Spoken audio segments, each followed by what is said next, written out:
नमस्कार, हमारे digital platform में आपका स्वागत है। लद्दाख की बर्फीली वादियों में इस वक्त बेशक नज़ारा शांत दिखाई दे रहा है, लेकिन दरअसल अंदर का उबाल कहीं ज्यादा गहरा है। पर्यावरणविद और सामाजिक कार्यकर्ता सोनम वांगचुक की गिरफ्तारी ने इस शांत वातावरण में शायद हलचल सी पैदा कर दी है। लेह की एपेक्स बॉडी और कारगिल डेमोक्रेटिक अलायंस ने पूरे लद्दाख में अपने विरोध के लिए नई रणनीति अपनाई है। 163 ब्लॉकों में गाँव-गाँव शांति मार्च, ब्लैकआउट प्रोटेस्ट और लोगों द्वारा घरों की बत्तियां बंद करना, ये सिर्फ आंदोलन नहीं बल्कि एक संदेश पहुंचाने का एक नया तरीका है कि लद्दाख की जनता ने ये अब शांतिपूर्ण तरीका अपनाया है अपनी बात सरकार तक पहुंचाने का, एक विरोध व्यक्त करने का। तो इस पूरे जो ये आंदोलन है, इसमें लोग अपने कंधों पर काले बैंड भी पहनेंगे और काले बैंड पहनकर सरकार के प्रति शांतिपूर्ण विरोध व्यक्त करेंगे। और साथ ही आपको बताएंगे कि जो सोनम वांगचुक हैं, उनका जो मामला है, उनकी गिरफ्तारी के बाद उनकी रिहाई का जो मामला है, वो सुप्रीम कोर्ट में उस पर 14 अक्टूबर को सुनवाई होनी थी, लेकिन अब वो सुनवाई टल गई है। तो इस खास रिपोर्ट में आपको ये भी दिखाएंगे कि क्यों ये सुनवाई टल गई है, और इस खास रिपोर्ट में हम आपको दिखाएंगे कि कैसे अदालत में सोनम वांगचुक की सुनवाई, प्रशासन और सरकार के कदम और आम जनता की एकजुटता इस आंदोलन को एक नई दिशा दे रही है। देखिए ये खास रिपोर्ट। लद्दाख की दो बड़ी संस्थाएं एपेक्स बॉडी लेह और कारगिल डेमोक्रेटिक अलायंस ने मौजूदा हालात को लेकर संयुक्त बयान जारी किया है। दोनों ने ये ऐलान किया है कि आने वाले दिनों में 163 ब्लॉकों में गांव-गांव शांति मार्च निकाला जाएगा। इसके बाद पूरे लद्दाख में ब्लैकआउट प्रोटेस्ट किया जाएगा। शाम 6 बजे से 9 बजे तक लोग अपने घरों की बत्तियां बंद रखेंगे ताकि ये संदेश जाए कि लद्दाख अंधेरे में है। लोग अपने कंधों पर काले बैंड भी पहनेंगे, जो सरकार के प्रति उनके शांतिपूर्ण विरोध का प्रतीक होगा। एपेक्स और केडीए की कोर कमेटी ने डिसाइड किया है कि बहुत जल्द ही हम यहाँ पे साइलेंट पीसफुल मार्च करेंगे 10 बजे से लेकर 12 बजे तक। और जिस दिन साइलेंट पीसफुल मार्च होगी, सभी अपने बाजुओं पे काले पट्टियां बांध के निकलेंगे, ये बतलाने के लिए कि लद्दाख अभी भी अंधेरे में है, लद्दाख में अभी भी दहशत है, अभी भी खौफ का एक माहौल बनाए रखा है।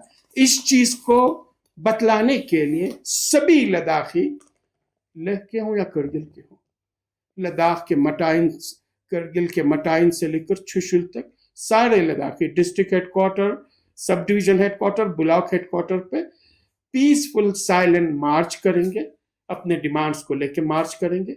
और उसी शाम को 6 बजे से लेकर 9 बजे तक पूरी लद्दाख ब्लैकआउट रहेगी, ये बतलाने के लिए कि जब तक लद्दाखियों को इंसाफ नहीं मिलती है, जब तक लद्दाखियों के हुकूक बहाल नहीं होती है, कॉन्स्टिट्यूशन आइन ने जो हमें हुकूक दी है, राइट्स दी है, स्पेशली स्टेटहुड और 6 शेड्यूल्स नहीं मिलती है, लद्दाखी खामोश बैठने वाले नहीं है। ये आंदोलन दरअसल सोनम वांगचुक की गिरफ्तारी के बाद और तेज हुआ है। 26 सितंबर को लेह के उपायुक्त ने उन्हें राष्ट्रीय सुरक्षा कानून NSA की धारा 3(2) के तहत गिरफ्तार किया था। वांगचुक लद्दाख को राज्य का दर्जा देने और संविधान की 6ठी अनुसूची में शामिल करने की मांग को लेकर प्रदर्शन कर रहे थे। इसी दौरान विरोध प्रदर्शन हिंसक हो गए, जिसमें 4 लोगों की मौत हो गई और कई लोग घायल हुए। 2 दिन बाद प्रशासन ने वांगचुक को हिरासत में लेकर राजस्थान के जोधपुर सेंट्रल जेल भेज दिया। अब ये मामला सुप्रीम कोर्ट तक पहुंच गया है। वांगचुक की पत्नी गीतांजलि अंगमो ने उनकी सुरक्षा और अधिकारों से जुड़ी याचिका दाखिल की है। इस मामले में मंगलवार को सुनवाई होनी थी, लेकिन वरिष्ठ वकील कपिल सिब्बल के अनुरोध पर अब ये सुनवाई 15 अक्टूबर को होगी। पिछली सुनवाई में अदालत ने केंद्र सरकार, लद्दाख प्रशासन और जोधपुर जेल को नोटिस जारी कर जवाब दाखिल करने को कहा था। ये मामला सोनम वांगचुक की पत्नी गीतांजलि द्वारा दायर हेबेयस कॉर्पस याचिका से जुड़ा है, जिसमें उनकी रिहाई की मांग की गई है। 24 तारीख को अचानक से जो है तशद्दुद होता है, हिंसा होती है, और उसमें भारतीय जनता पार्टी का जो ऑफिस है उसको जला दिया जाता है। सेक्रेटरिएट जो वहाँ पर हिल डेवलपमेंट काउंसिल का है उसको नुकसान पहुँचाया जाता है, गाड़ियों को आग लगाई जाती है, और इस पूरी हिंसा में 4 लोगों को गोली लगती है और उनकी मौत हो जाती है। उसके बाद 26 तारीख को सोनम वांगचुक को NSA के तहत गिरफ्तार किया जाता है। 19 दिनों से वो जेल में है। गीतांजलि का कहना ये है कि ये जो पूरा इशू है, ये दरअसल सोनम वांगचुक का जो पीसफुल अनशन है, पीसफुल प्रोटेस्ट है, उसको दबाने, उनकी आवाज़ दबाने की कोशिश है और सरकार नहीं चाहती कि उन्हें स्टेट का दर्जा यानी लद्दाख को स्टेट का दर्जा और 6 शेड्यूल दिया जाए। ये तमाम जो है आरोप लगाए गए हैं। एपेक्स बॉडी लेह और केडीए ने भी ये साफ कहा है कि उनका आंदोलन पूरी तरह से शांतिपूर्ण रहेगा। उनका कहना है कि हम संविधान के अंदर रहकर अपने अधिकारों की लड़ाई लड़ रहे हैं। अगर सरकार ने हमारी बात नहीं सुनी तो पूरा लद्दाख सिविल तरीके से एकजुट होकर विरोध करेगा। इन संगठनों का मानना है कि लद्दाख की जनता सिर्फ अपनी पहचान, अपने संसाधनों और अपने राजनीतिक अधिकारों के लिए आवाज उठा रही है। इस आंदोलन में अब आम नागरिकों से लेकर मठों के प्रतिनिधि तक शामिल हो रहे हैं। हम जो कुछ भी कर रहे हैं पीसफुल कर रहे हैं, शांति के साथ हम कर रहे हैं। इसका मतलब ये नहीं है कि इनके गोली से, इनकी मौत की धमकी से, काल कोठरियों की धमकी से लद्दाखी झुकने वाले हैं, लद्दाखी खामोश बैठने वाले हैं। ये कभी नहीं हो सकता और कभी भी लद्दाखी खामोश नहीं बैठेंगे, कभी भी लद्दाखी सहम नहीं जाएंगे, कभी भी डरेंगे नहीं, कभी भी खौफजदा नहीं होंगे। और यूटी एडमिनिस्ट्रेशन और एमएचए ये एज्यूम करके न चले कि फिलहाल जो साइलेंट है ये आपको एक बड़ी तूफान का पेश खैमा है। लद्दाख की बर्फीली वादियों में ये आंदोलन अब शांतिपूर्ण प्रतिरोध का प्रतीक बन चुका है। एक ओर अदालत में न्याय की उम्मीदें हैं तो दूसरी ओर जनता अपने मौन विरोध से सरकार तक संदेश पहुंचा रही है। ब्लैकआउट और ब्लैक बैंड अब सिर्फ प्रतीक नहीं बल्कि एक घोषणा बन चुके हैं। Bureau report, news 18। लद्दाख की दो बड़ी संस्थाएं एपेक्स बॉडी लेह और कारगिल डेमोक्रेटिक अलायंस ने मौजूदा हालात को लेकर संयुक्त बयान जारी किया है और दोनों ने ये ऐलान किया कि आने वाले दिनों में 163 ब्लॉकों में गांव-गांव शांति मार्च निकाला जाएगा। इसके बाद पूरे लद्दाख में ब्लैकआउट प्रोटेस्ट किया जाएगा। शाम 6 बजे से 9 बजे तक लोग अपने घरों की बत्तियां बंद रखेंगे ताकि ये संदेश जाए कि लद्दाख अंधेरे में है।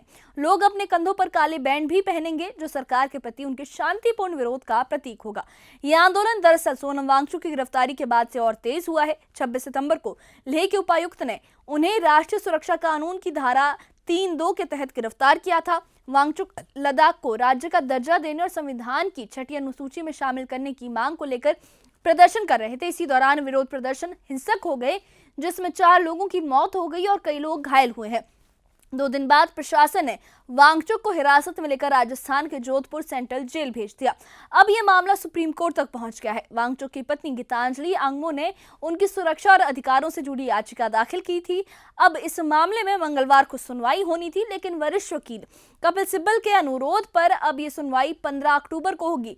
पिछली सुनवाई में अदालत ने केंद्र सरकार, लद्दाख प्रशासन और जोधपुर जेल को नोटिस जारी कर जवाब दाखिल करने को कहा था। ये मामला सोनम वांगचुक की पत्नी गीतांजलि द्वारा जो दायर हेबिस कॉर्पस याचिका है उससे जुड़ा है, जिसमें उनकी रिहाई की मांग की गई है।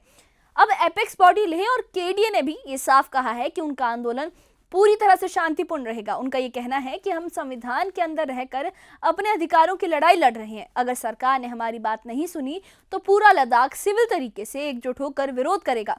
इन संगठनों का यह मानना है कि लद्दाख की जनता सिर्फ अपनी पहचान, अपने संसाधनों और अपने राजनीतिक अधिकारों के लिए आवाज उठा रही है। इस आंदोलन में अब आम नागरिकों से लेकर मठों के प्रतिनिधि तक शामिल हो रहे हैं।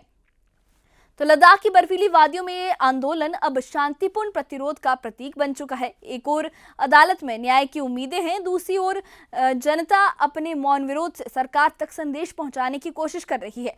ब्लैकआउट और ब्लैक बैंड अब सिर्फ प्रतीक नहीं बल्कि एक घोषणा माने जा रहे हैं। क्लोजिंग।